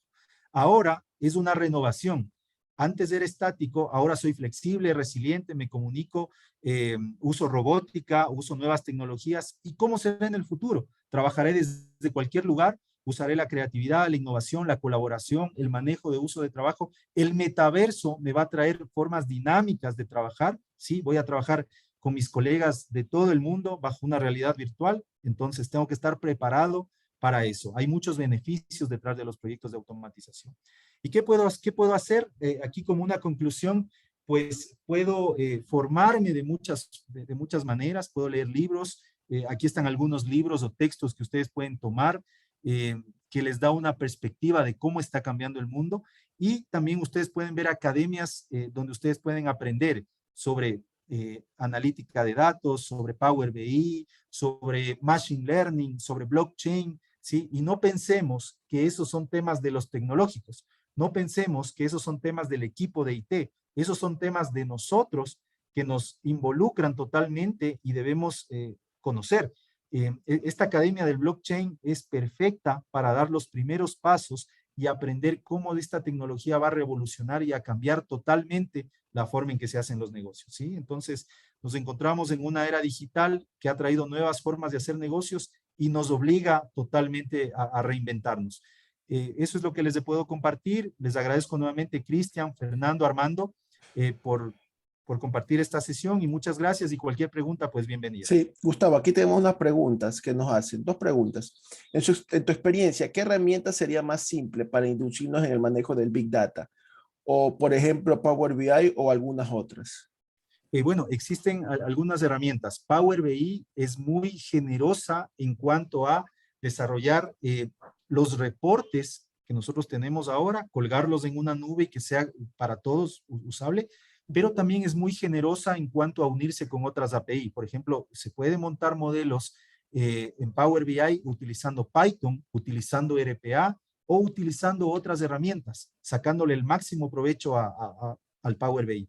Ahora, sí, por ejemplo, Power BI ya tiene inclusive cómo hacer predicciones de modelos para toma de decisiones. Otras herramientas, pues hay muchísimas, hay de Microsoft, hay de IBM, hay Power Automate, etcétera. Entonces, hay muchas herramientas, pero más allá de la herramienta, que Power BI es una muy buena, es la perspectiva y el cambio de chip que tenemos que hacer, ¿sí? Yo sobre ese punto te puedo decir por nuestra experiencia que hemos hecho en Power BI, sí, efectivamente es un business intelligence, nos ayuda a la visualización de datos y al storytelling, ¿no? A poder ver los datos. Y efectivamente tiene herramientas, está linkeado con Python, que es programación, y R, que es temas de estadística. Sí. De hecho, ahorita todos los estadísticos le usan RStudio, ¿no? Para hacer Machine Learning y Deep Learning. El segundo punto, ¿el sistema RPA es competitivo en precio con cualquier sistema contable integrado? Esa es otra pregunta. Sí, bueno, no le tengo claro a la pregunta, pero hay que diferenciar claramente. Una empresa puede tener un ERP, sí, un sistema contable. Vamos a poner como ejemplo Microsoft Navision, por ponerlo, ¿sí? Microsoft Navision o SAP, SAP o cualquiera de estos. El RPA no compite directamente con el ERP, sino que más bien es un complemento, es una API que permite agilizar muchos procesos del SAP. Por ejemplo, en SAP, las rutas para utilizar SAP, ¿sí? Para ejecutar una transacción, un asiento contable, son un poco extensas, son largas, digamos, o ponen de por medio muchos controles. Entonces, el RPA puede unirse al SAP, ¿sí? Integrarse al SAP y desarrollar esas rutas que son manuales, ¿sí? Entonces, no compite, digamos, ni en precio, sino que más bien es un complemento ideal. El RPA también es un complemento ideal de las herramientas de BPM, que nos permite a nosotros, que no somos programadores, nos permite, bajo estas herramientas de low code, programar procesos, programar flujos de trabajo para optimizar operaciones, ¿sí? Entonces, no sé si está clara la Es como, por ejemplo, respuesta, pero no, el programa Automation Anywhere, ¿no? Que eso te ayuda a sí, hacer eso. Sí, Automation Anywhere, de hecho, ya ha evolucionado significativamente y ahora ya puedes implementar con Python o con R modelos de inteligencia artificial, de Machine Correcto, Learning, ¿sí? correcto. Entonces, el robot se encarga de obtener toda la data y con estas otras herramientas construyes los modelos para toma de decisiones. O sea, yo podría decir que el RP sigue siendo vigente, SAP o el que sea, Totalmente, porque totalmente, esa es la base totalmente, primaria de la data. Pero lo que hace totalmente. RPA como extrae datos del RPE o datos de otra fuente, pueden ser las redes sociales, y tú permites tomar datos o tener resultados, o el RPA coge los datos y tú puedes programarlo porque son sencillas, programación como que una interfaz amigable al usuario, y tú armas tu Low code. pequeño RPA y hace procedimientos repetitivos que tomaba horas en minutos, ¿no? Sí, sí, justamente hay un paradigma grande de la experiencia que yo he podido mirar en las empresas, que creemos que todo está en el ERP, ¿sí? Todo está en el ERP, todo se guarda en el ERP. Eso es totalmente, es una verdad a medias, porque hay muchísima información en redes sociales, en logs de datos, en muchas SRI. otras fuentes de información, sí, el SRI, la aduana, etcétera, con la cual podemos construir modelos operacionales, tomando la data del ERP y tomando la data de estos otros modelos y construir perspectiva para toma de decisiones bajo estas herramientas. Entonces, saquémonos también ese chip de que todo está en el ERP, ¿sí? Hay mucha información. De hecho, según el Instituto de Datos del Mundo, hay un 80% de data oculta o obscura en las organizaciones, ¿sí? Que no se está utilizando. Y RPA o la hiperautomatización es ideal para obtener esos datos y sacar conclusiones. Perfecto. Gustavo, Perfecto. yo tengo una pregunta en la práctica.